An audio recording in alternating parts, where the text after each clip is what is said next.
Assalamualaikum warahmatullahi wabarakatuh. Apa kabar sobat-sobat semuanya? Semoga kita dalam keadaan sehat jasmani dan rohani, tidak kekurangan satu apapun. Oke, mari kita lanjutkan ceritanya. Bab 1357, Penegakan Hukum Penangkapan Ikan, Berkomplot untuk Kaisar. Dibandingkan dengan Kaisar Agung, apa itu senjata kekaisaran? Belum lagi senjata kekaisaran, bahkan jika dia harus mengorbankan seluruh klan pertama, itu akan sangat berharga.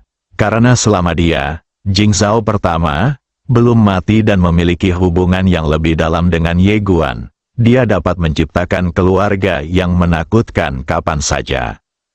Dao Chen berkata dengan suara yang dalam, "Kakek, apa yang harus kita lakukan selanjutnya? Haruskah kita ikut bermain atau hanya menonton dari pinggir lapangan?" Daozi menggelengkan kepalanya sedikit. Jika kita bergabung dengan permainan yang dibuat Junyu dan yang lainnya, itu akan menjadi jalan buntu. Jika kita bergabung dengan permainan yang dibuat Guandi, kita telah kehilangan kesempatan. Tidak ada artinya untuk bergabung dengan permainan sekarang. Aduh. Pada saat ini, pandangan rumit terpancar di matanya. Aku benar-benar tua, lambat menyadari sesuatu, dan tidak berguna. Dao Chen tiba-tiba berkata, "Kakek, kita sebenarnya bisa ikut bermain." Daozi menoleh ke arah Dao Chen, yang berkata dengan suara berat, "Kakek, malapetaka akan datang. Jika malapetaka datang, dunia yang kacau akan datang. Tidak seorang pun bisa kebal. Jika kita tidak bergabung dalam permainan, tidak peduli siapa yang menang pada akhirnya, kita hanya bisa menyerah. Dan menyerah pada saat itu tidak akan ada artinya. Bergabung dalam permainan dan berinvestasi sekarang, seperti memberikan bantuan tepat waktu dan mengambil inisiatif." Daozi tersenyum dan berkata, "Kalau begitu, menurutmu, bagaimana kita harus memasuki permainan? Haruskah kita menyerah pada klan pertama sekarang?" Dao Chen menggelengkan kepalanya. "Tidak, wanita ini terlalu licik dan kejam. Dia jelas bukan pemimpin yang baik. Jika kita ingin bergabung dalam permainan, kita harus bergabung dengan Kaisar Guan. Dia menjadi kaisar pada awalnya. Tetapi demi ratusan juta nyawa dan kerabat serta teman-temannya, dia rela menyerahkan kultivasi kaisarnya sendiri. Ini menunjukkan karakternya. Jika kita mengikutinya, kita akan mendapatkan akhir yang baik." Daozi menatap Dao Chen cukup lama, lalu tersenyum dan menepuk bahu Dao Chen pelan. "Lakukan saja, kakek mendukungmu." Dao Chen tersenyum dan berkata, "Baiklah." Daozi Limited bertanya dengan rasa ingin tahu, "Apa yang harus Anda lakukan pertama?" Dao Chen tersenyum dan berkata, "Langkah pertama adalah menstabilkan keluarga Jun." Haha, Daozi tertawa keras. Pada titik ini, dia merasa benar-benar lega. Setelah Junyu meninggalkan Sekte Dao, dia langsung pergi ke Sekte Shen. Di dalam istana, pemimpin Sekte Shen adalah seorang pria tua bernama Shen Yong. Dia adalah seorang kaisar semu veteran yang telah terkenal sejak lama dan memiliki senioritas yang sangat tinggi. Shen Yong duduk di kursi. Walaupun rambut dan jenggotnya putih semua, dia tampak sangat energik. Junyu tersenyum dan berkata, "Tuan Yong, sudah ratusan tahun sejak terakhir kali kita bertemu. Sekarang setelah aku bertemu denganmu lagi, kamu masih tetap menawan seperti sebelumnya." Shen Yong melirik Junyu dan berkata, "Aku sangat sibuk. Jika ada yang ingin kau katakan, katakan saja sekarang." Junyu pun tidak marah. Sebab lelaki di hadapannya ini adalah generasi yang sama dengan kakeknya, terlebih lagi keluarga Shenzong dan keluarga Jun bahkan pernah bersekutu melalui pernikahan, jadi dia juga lebih tua darinya. Junyu berkata dengan sungguh-sungguh, "Tuan Yong, jiwa kedua leluhur klan pertama akan memasuki masa lemah. Ini adalah kesempatan emas." Berhenti, Shen Yong melambaikan tangannya dengan tidak sabar. Menyela perkataan Junyu. "Junyu, kamu ingin berurusan dengan klan pertama, kan?" Jun Yu mengangguk. Ya, Sen Yong menggelengkan kepalanya dan melambaikan tangannya. Ayo pergi. Jun Yu tercengang. Apakah kamu mengusir orang begitu saja? Dia ragu-ragu sejenak, lalu berkata, Tuan Yong, sekarang Sekte Pedang Kaisar, keluarga Qin, dan Sekte Dao semuanya telah memilih untuk mengambil tindakan. Anda. Itu urusanmu, Sen Yong berkata dengan dingin. Jun Yu tampak sedikit tidak senang. Sen Yong melanjutkan, Jun Yu, demi leluhurmu, aku akan memberimu sedikit nasihat. Pergilah selidiki bagaimana patriark klan pertama Jing Zhao mengendalikan klan pertama. Pria ini sangat kejam dan licik, tidak dapat kau bayangkan. Jun Yu berkata dengan tenang, bukankah itu diperoleh dengan membunuh ayahnya? Apa yang disebut taktik dan kebijaksanaan tidak ada apa-apanya dibandingkan dengan kekuatan absolut. Setelah mengatakan itu, dia berdiri dan pergi. Sen Yong melirik Jun Yu yang hendak pergi dan menggelengkan kepalanya pelan. Ambisinya terlalu besar, tetapi kekuatannya terlalu kecil. Sungguh menyedihkan. Di belakang Sen Yong, seorang lelaki tua berpakaian hitam perlahan berjalan keluar. Tuan, Kaisar Ye, Kaisar Guan sudah pergi ke reruntuhan Swimming, dan kepala Jing Zhao juga ada di sana. Mendengar ini, Sen Yong mengerutkan kening dalam. Lelaki tua berpakaian hitam itu ragu sejenak, lalu berkata, Tuan, kedua leluhur klan pertama akan memasuki masa lemah. Ini memang saat terbaik untuk menghancurkan klan pertama. Sen Yong menggelengkan kepalanya sedikit. Bagaimana mungkin satu klan bisa melahirkan dua kaisar? Lagi pula, semua orang awalnya mengira bahwa pemimpin klan Jing Zhao dari klan pertama akan melahap darah Kaisar Guan dan keberuntungan Kaisar Agung. Tetapi siapa sangka bahwa mereka berdua benar-benar akan bersatu. Sial, apakah anak muda zaman sekarang berpikiran terbuka seperti itu? Mereka hanya melakukannya saat mereka berkata begitu. Orang tua berpakaian hitam itu berkata dengan suara yang dalam, kultivasi Kaisar Guan memang telah menghilang. Sen Yong berkata dengan tenang, kamu berani pergi ke reruntuhan Swimming meskipun kultivasimu telah menghilang. Katakan padaku, apakah dia bodoh atau kamu yang bodoh? Orang tua berpakaian hitam, Sen Yong perlahan menutup matanya. Di dunia saat ini, malapetaka akan segera terjadi. Semua ras sedang merencanakan. Sekte ilahiku harus berhati-hati tentang segalanya. Jika tidak, jika kita melakukan kesalahan, kita akan hancur selamanya. Sebenarnya dia sedikit menyesal sekarang, mengapa dia menyetujui panggilan klan pertama untuk leluhur dan bergabung untuk menekan Kaisar Guan. Memang, dia tidak ingin berlutut di hadapan orang lain. Dia juga tidak ingin kaisar lain keluar untuk menekan semua ras. Tetapi dia mendapati bahwa sekte ilahi mereka sekarang lebih pasif. Membunuh, jika Sen Zong memilih untuk membunuh Ye Guan, suku lain pasti akan bertepuk tangan dan bersorak. Tetapi pertanyaannya, apakah Sen Zong berani? Dia tidak berani. Sekarang untuk berdamai, Anda baru saja menutup diri dari seseorang dan sekarang Anda meminta perdamaian. Apa yang sedang terjadi? Bagaimana aku bisa menyelamatkan mukaku jika seperti ini? Sen Yong kesal sejenak. Gadis kecil Jing Zhao ini tiba-tiba melakukan ini. Dia benar-benar ahli dalam hal itu.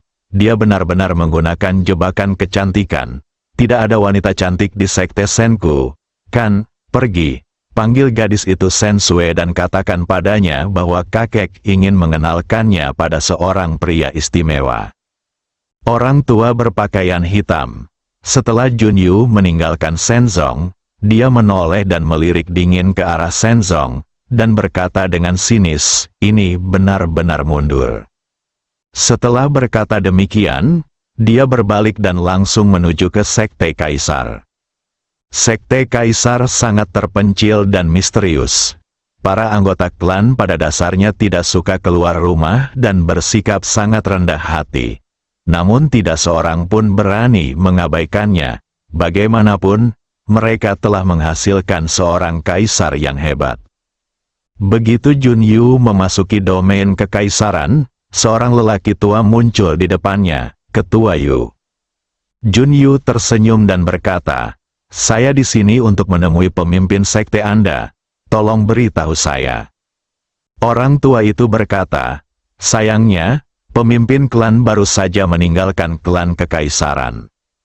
Jun Yu mengerutkan kening, "Baru saja pergi?" Orang tua itu mengangguk, "Iya."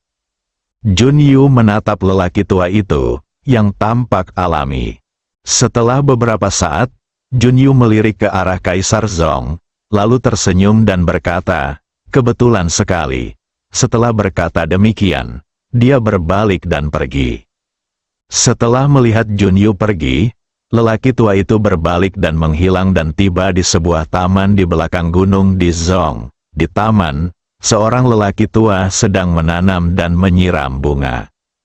Orang ini tidak lain adalah pemimpin sekte Kaisar Chen Yue. Orang tua itu berjalan mendekati Chen Yue dan berkata dengan hormat, "Master sekte, dia sudah pergi." Chen Yue mengangguk, "Mengerti." Sambil berbicara, dia menyerahkan ketel di tangannya kepada lelaki tua itu, yang segera mengambilnya dan bertanya, "Guru, mengapa Anda tidak menemuinya?" Chen Yue berkata dengan tenang, "Duduk di gunung dan menyaksikan pertarungan harimau, sambil duduk santai dan menikmati hasilnya, bukankah itu luar biasa?" Orang tua itu menyanjungnya, "Guru, Anda bijaksana, saya mengagumi Anda." Chen Yue tiba-tiba bertanya, "Katakan padaku, apakah Guandi itu benar-benar tidak memiliki kultivasi apapun, atau dia hanya pura-pura tidak memiliki kultivasi?" Orang tua itu berkata dengan suara yang dalam, "7 jiwa virtual Kaisar Agung bergabung untuk menekan segel dia." Chen Yue berkata dengan lembut, "Tapi dia berani pergi ke reruntuhan swimming. Dia masih memiliki beberapa keterampilan, atau dia memiliki trik lain yang tersembunyi. Tapi itu tidak masalah, kita akan segera tahu." Setelah Jun Yu meninggalkan klan Kaisar, dia datang ke klan Yuan. Patriark klan Yuan bernama Yuan Zhen, yang juga merupakan ahli alam kuasi Kaisar. Di aula, tepat saat Jun Yu hendak berbicara, Yuan Zhen tersenyum dan berkata, "Patriark Jun Yu, keluarga Yuan saya tidak akan terlibat dalam masalah ini." Jun Yu menatap Yuan Zhen, "Kenapa? Keluarga Yuan juga takut?" Yuan Zhen menggelengkan kepalanya, "Tidak juga, yang penting aku tidak ingin terlibat dengan urusan luar." Jun Yu tersenyum dan berkata, "Patriark Yuan Zhen, sejauh yang aku tahu, jiwa kekosongan Kaisar Agung dari keluarga Yuan Mu akan memasuki masa lemah. Kan, selain itu, beberapa urat nadi Kaisarmu sudah mengering, kan?" Yuan Zhen menyipitkan matanya sedikit, dan Jun Yu berkata lagi, "Patriark Yuan Zhen, aku tidak punya niat lain. Aku hanya ingin mengingatkanmu, Patriark Yuan Zhen, jika kamu tidak mengambil tindakan kali ini, berapa lama garis keturunan kekaisaranmu bisa disia-siakan oleh keturunan keluarga Yuan? Patriark Yuan Zhen, tolong pikirkan baik-baik." Setelah mengatakan itu, dia berdiri dan pergi. Setelah Jun Yu pergi, Yuan Zhen perlahan menutup matanya. Faktanya, situasi keluarga Yuan tidak begitu baik.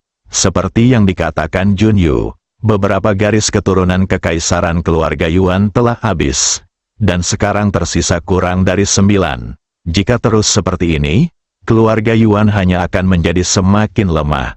Yang terburuk adalah jiwa virtual Kaisar keluarga Yuan akan memasuki masa lemah. Ini benar-benar menambah penghinaan atas cedera. Dia juga ingin mencobanya. Namun, akal sehatnya mengatakan kepadanya bahwa Kaisar Guan bukanlah orang yang sederhana. Dia berani memasuki reruntuhan swimming tanpa berkultivasi apapun. Apakah ada kemungkinan pihak lain dengan sengaja menunjukkan kelemahan? Mengapa harus menunjukkan kelemahan dengan sengaja? Penegakan hukum penangkapan ikan, Yuan Zhen mendesah dalam-dalam. Dia tidak berani berjudi.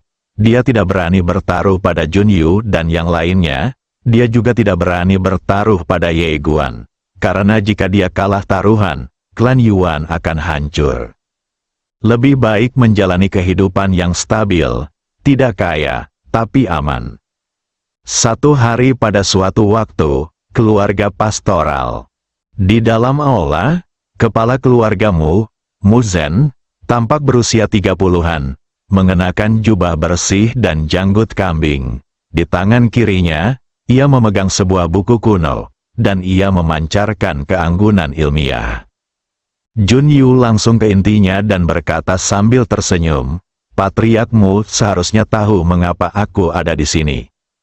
Setelah ragu sejenak, Mu Zhen berkata, "Patriark Junyu, keluargamu saya tidak akan terlibat dalam masalah ini." Junyu mengerutkan kening. "Kenapa?" Mu Zhen tersenyum dan berkata, "Keluargamuku suka hidup menyendiri." Junyu menatap Mu Zhen.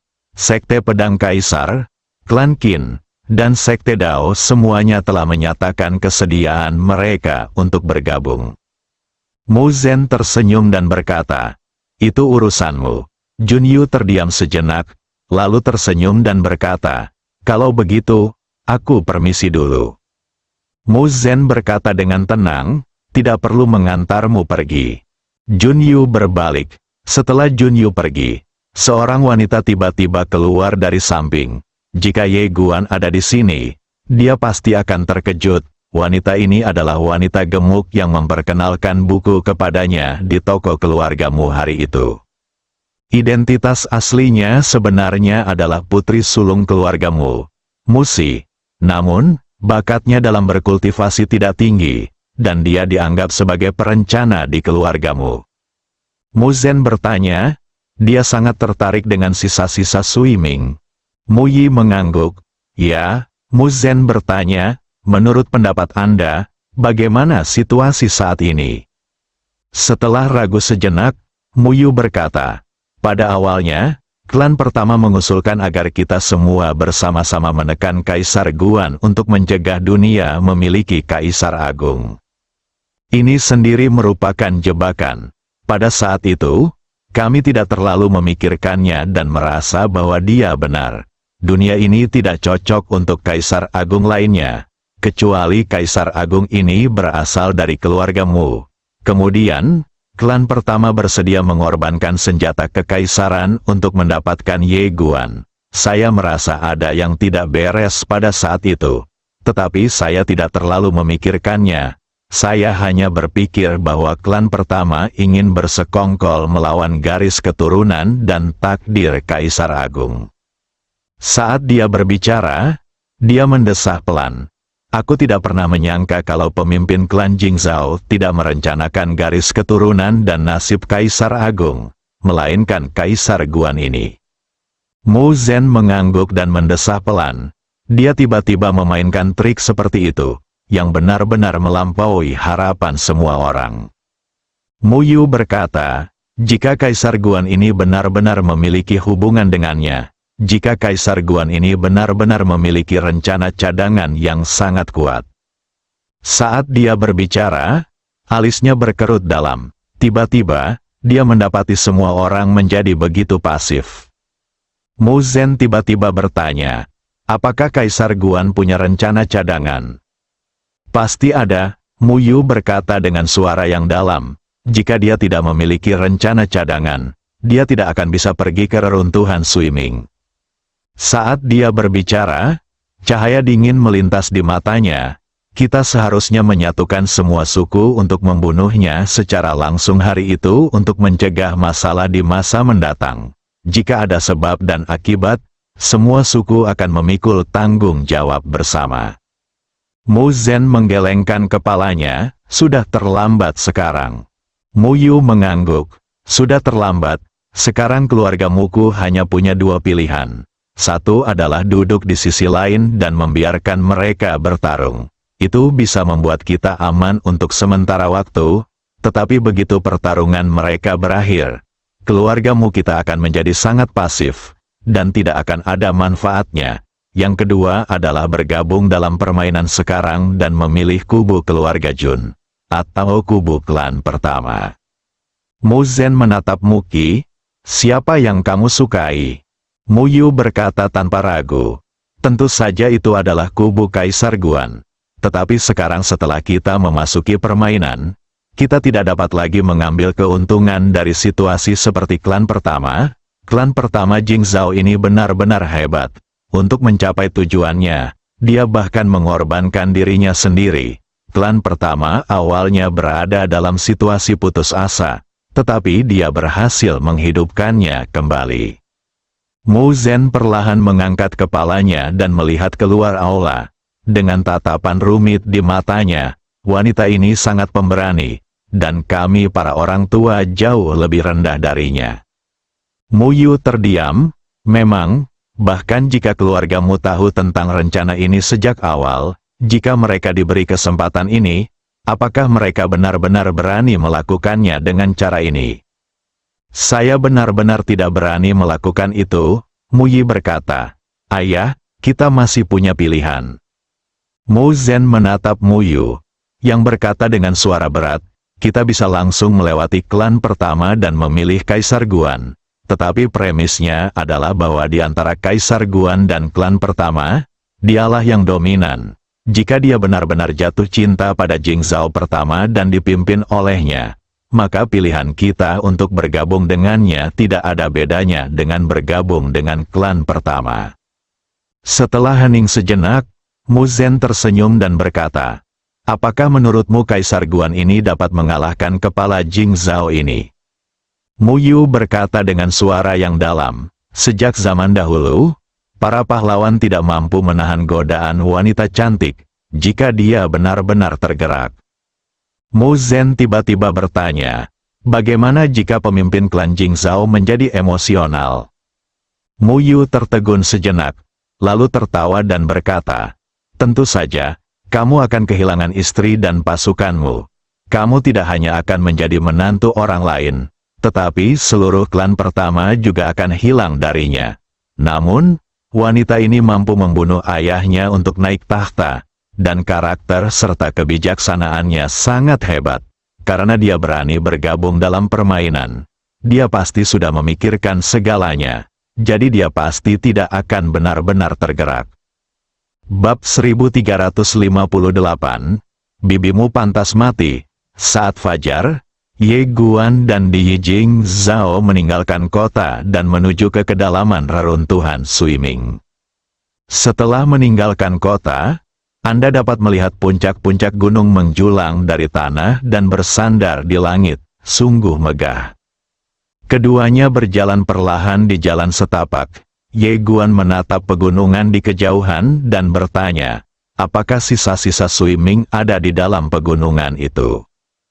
Pertama-tama Jing Zhao menggelengkan kepalanya. Setelah pegunungan itu, kita mencapai Gunung Tianyu, yang merupakan pintu masuk sebenarnya ke reruntuhan Suiming. Ye Guan mengangguk, bisakah kita terbang? Pertama Jing Zhao tiba-tiba melambaikan lengan bajunya, dan dalam sekejap, dia dan Ye Guan menghilang dari tempat itu. Ketika mereka muncul lagi, mereka sudah berada di puncak gunung.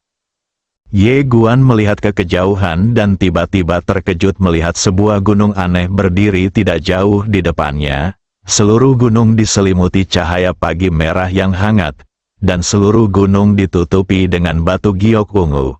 Batu giok dan cahaya pagi saling memantulkan. Sungguh spektakuler dan luar biasa. Ye Guan agak terkejut.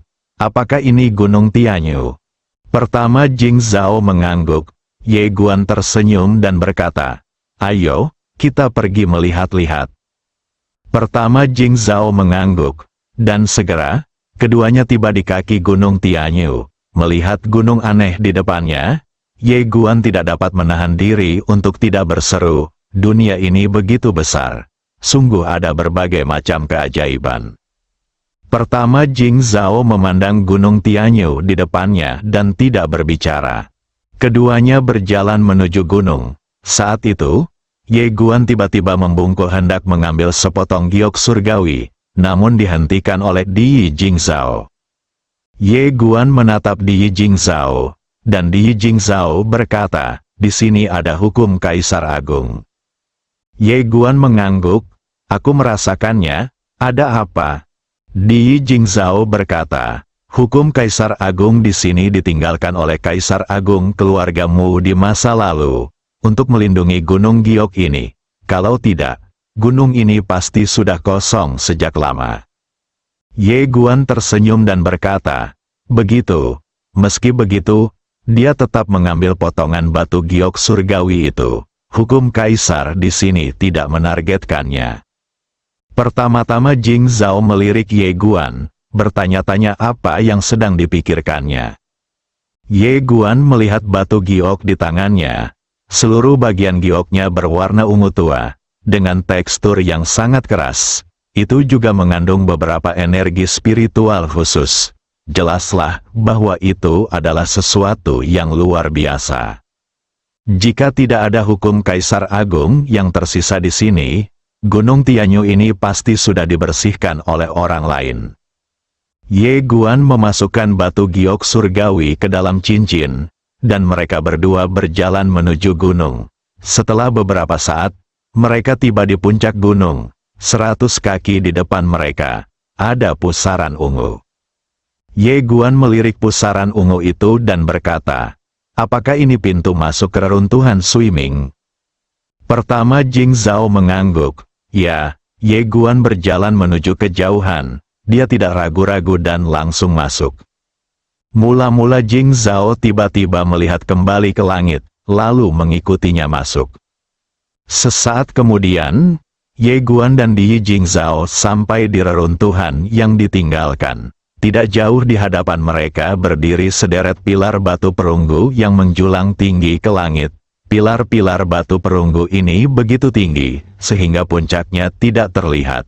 Jumlah mereka ada puluhan ribu. Pola yang berbeda-beda dilukis pada setiap pilar batu perunggu, termasuk rune, teks kuno, monster mengerikan, beberapa makhluk aneh dan istimewa, serta matahari dan bulan. Melihat pilar-pilar batu perunggu yang menjulang tinggi di depannya, Ye Guan masih agak terkejut. Reruntuhan Suiming ini memang luar biasa. Seolah merasakan sesuatu, dia tiba-tiba menoleh untuk melihat Di Jingzhao di sampingnya. Di Jingzhao berkata dengan suara yang dalam, ada hukum misterius di sini. Siapapun yang masuk akan ditekan kultivasinya. Sambil berbicara, dia menatap Ye Guan. Apakah itu hukum Kaisar? Ye Guan meraba-raba sekelilingnya dan menggelengkan kepalanya. Itu bukan hukum Kaisar. Itu adalah kekuatan misterius khusus lainnya. Pertama, Jing Zhao mengerutkan kening. Ye Guan berjalan ke salah satu pilar perunggu. Ada beberapa karakter kuno yang dilukis pada pilar itu, yang sama sekali tidak dapat ia pahami. Setelah beberapa saat, dia menarik kembali pandangannya dan melihat ke kejauhan. Ayo pergi ke depan. Keduanya berjalan menuju kedalaman, dan setelah melewati pilar batu perunggu, mereka melihat sebuah altar besar, yang tingginya puluhan kaki. 4 monster berdiri mengelilinginya. Keempat monster itu bentuknya aneh. Kepalanya terangkat semua dan cakarnya terangkat, seakan-akan sedang menyembah sesuatu. Ye Guan dan Di Jingzhao berjalan perlahan menuju altar. Di tengah altar berdiri patung perunggu, yang tingginya beberapa kaki, dengan tangan menggenggam bola api. Di bawah kakinya, ada lingkaran sihir rune misterius berwarna merah darah. Ye Guan hendak berjalan menuju api, tetapi dihentikan oleh Di Jingzhao.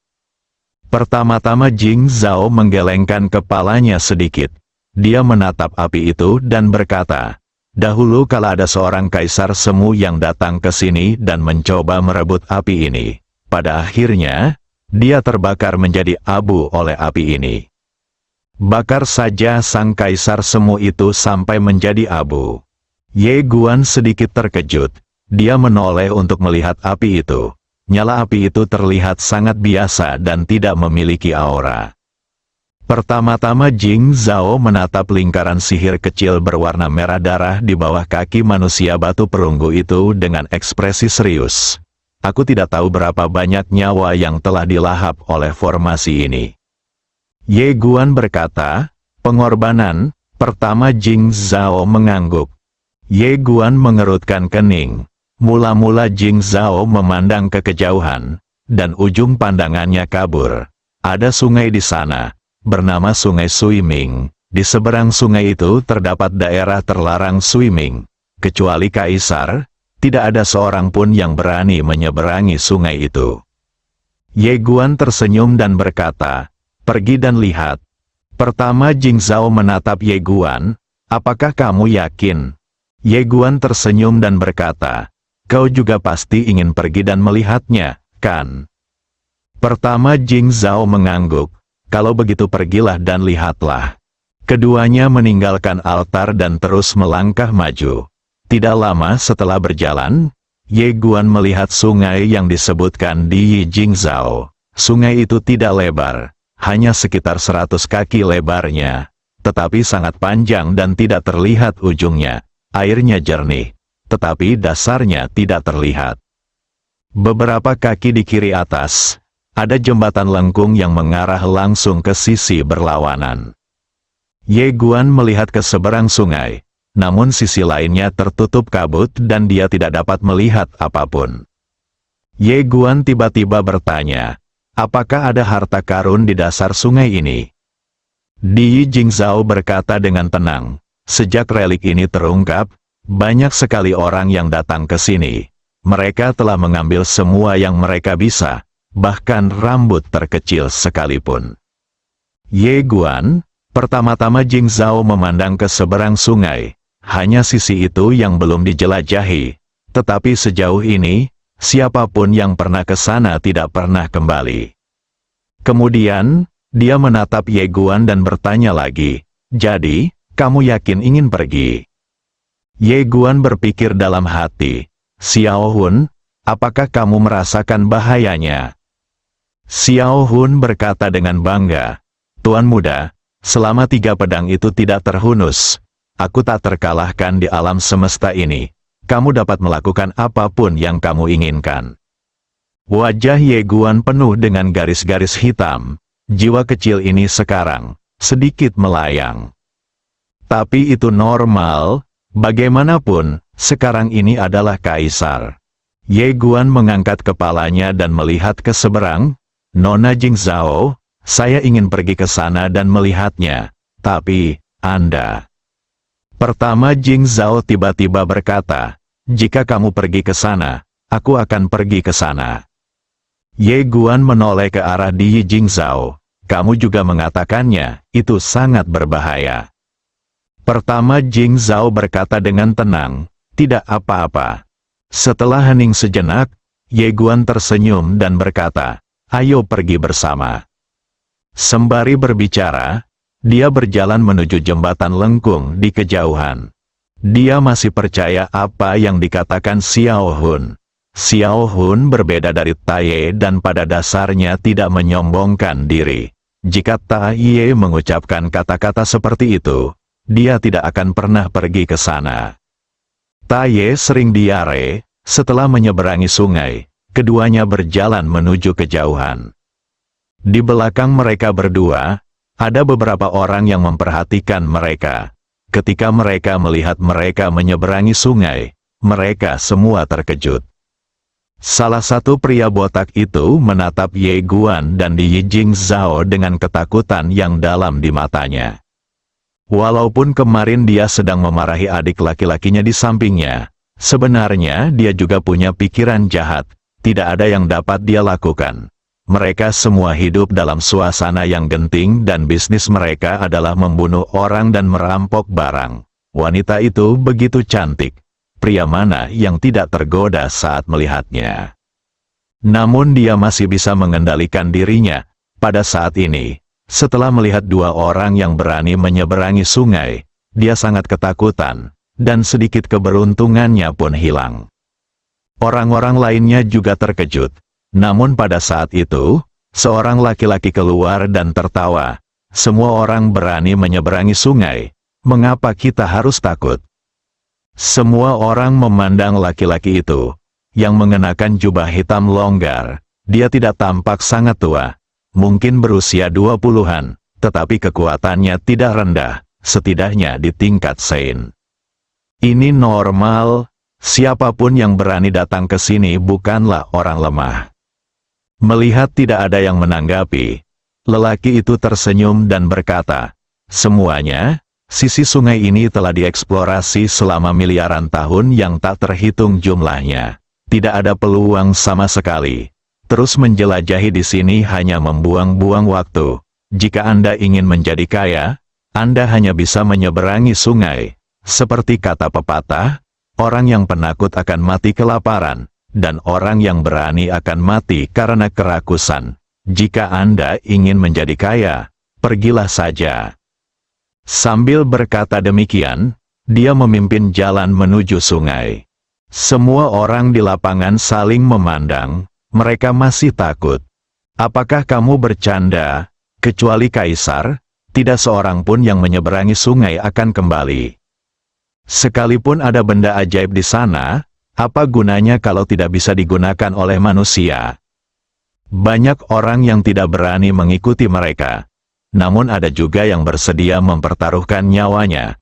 Seorang pria berjubah brokat tiba-tiba tertawa dan berkata, mereka manusia, begitu juga kita. Kalau mereka berani pergi, kenapa kita tidak? Ayo kita pergi. Sambil berkata demikian, dia buru-buru mengikutinya, dan tak lama kemudian, 2 orang lagi mengikutinya. Tetapi sebagian besar orang tetap di tempat mereka berada. Pria botak itu menggelengkan kepalanya, orang-orang, sialan, bagaimana kalau ada seseorang di belakangnya, bisakah kamu membandingkannya seperti itu? Bodoh. Di seberang sungai, Ye Guan dan Yi Jingzhao berjalan menuju kejauhan, dan setelah melewati kabut tebal, sebuah kota perunggu yang megah tiba-tiba muncul di hadapan mereka. Di kedua sisi gerbang kota, terdapat 6 patung perunggu yang memegang tombak, jumlahnya 12. Patung perunggu ini tinggi dan tampak seperti manusia sungguhan. Gerbang kota terbuka lebar, memperlihatkan tulang-tulang yang tak terhitung jumlahnya di dalamnya, dan itu adalah pemandangan yang sangat mengerikan. Dan di atas gerbang kota, ada 3 karakter kuno yang misterius. Ye Guan melirik patung perunggu di depan gerbang kota, lalu berjalan menuju kota. Pada saat ini, Jingzhao pertama di sampingnya mengerutkan kening dan berkata, kekuatan hukum di sini telah berubah. Ye Guan mengangguk sedikit. Tepat saat mereka berdua berjalan menuju gerbang kota, sebuah suara kuno tiba-tiba terdengar dari dalam gerbang bagaikan aliran air yang deras, berlutut. Dalam sekejap, orang-orang di belakang Ye Guan dan di Yi Jing berlutut di tempat dan berubah menjadi tulang putih dalam sekejap. Di samping Ye Guan, Di Yi Jingzhao mengepalkan tangannya erat-erat, tubuhnya bergetar hebat, seolah-olah dia sedang melawan suatu kekuatan yang mengerikan. Pada saat ini, Ye Guan tiba-tiba meraih tangannya. Saat Ye Guan meraih tangannya, kekuatan yang menyelimutinya tiba-tiba menghilang tanpa jejak. Pertama-tama Jingzhao berbalik dan menatap Ye Guan, agak tidak percaya. Ye Guan menariknya menuju kota. Di pintu gerbang, tulang-tulang menumpuk seperti gunung. Mereka menginjak tulang-tulang itu dan memasuki kota. Saat mereka memasuki kota, suara kuno itu terdengar lagi. Mereka yang memasuki kota suci dan tidak berlutut akan mati. Dalam sekejap, kekuatan mengerikan yang tak terhitung jumlahnya dari hukum misterius antara langit dan bumi datang seperti ombak, menghancurkan Ye Guan dan Di Yi Jingzhao. Pertama, wajah Jingzhao berubah drastis dalam sekejap, tetapi di saat berikutnya, kekuatan itu menghilang tanpa suara saat mereka mendekati dia dan Ye Guan. Tak ada sihir Tao yang dapat menyakitimu. Pertama-tama Jingzhao menoleh ke arah Ye Guan, agak bingung. Bukankah dia tidak memiliki kultivasi? Ye Guan terdiam. Alasan mengapa sihir Tao itu tidak dapat melukainya tentu saja karena pedang King Xuan. Tahukah kau, ada pedang kaisar yang hidup di tubuhnya? Kaisar, pada saat ini, dari dalam kota, terdengar suara yang sedikit terkejut. Bagaimana kamu bisa menjadi kaisar tanpa izin dari klanku? Ye Guan menarik Di Jingzhao menuju kota dan berkata dengan acuh tak acuh, mungkin bibiku membuka pintu belakang untukku. Suara itu terdengar geram, bibimu pantas mati. Tertawa, langit retak, dan tiba-tiba, sebelum Ye Guan dan Di Jingzhao bisa bereaksi, sebilah pedang telah jatuh ke kedalaman kota perunggu kuno. Ah, tiba-tiba terdengar teriakan melengking dari kota, berani sekali kau tidak menghormatiku. Di samping Ye Guan, Di Jingzhao menoleh menatapnya. Siapa yang bergerak? Ye Guan tidak mengatakan apa-apa. Dia hanya mengangkat dua jari. Jingzhao pertama. Ye Guan tanpa sadar meraih tangannya dan berjalan masuk. Ayo pergi. Pertama Jingzhao berkata. Itu berbahaya. Ye Guan Dao, sudah beres. Jingzhao pertama bersambung.